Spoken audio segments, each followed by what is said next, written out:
আমরা ভারতবর্ষের নাগরিক, ধর্মনিরপেক্ষ এই ভারতবর্ষ। সংবিধানের প্রথম যে ক্রাইটেরিয়া যে দেওয়া আছে, লেখা আছে যে সংবিধানে আমরা তার প্রধানমন্ত্রী প্রণাম করেন, সেই সংবিধান হচ্ছে ধর্মনিরপেক্ষতার কথা বলে।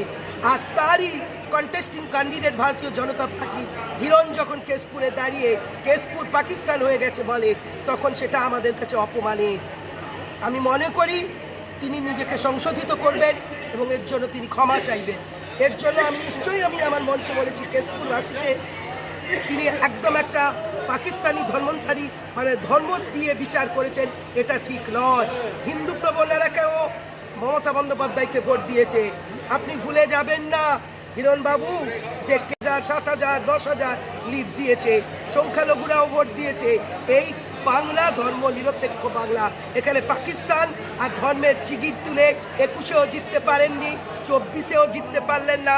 আগামী দিনে আপনাদের স্বপ্ন বাস্তব হবে না।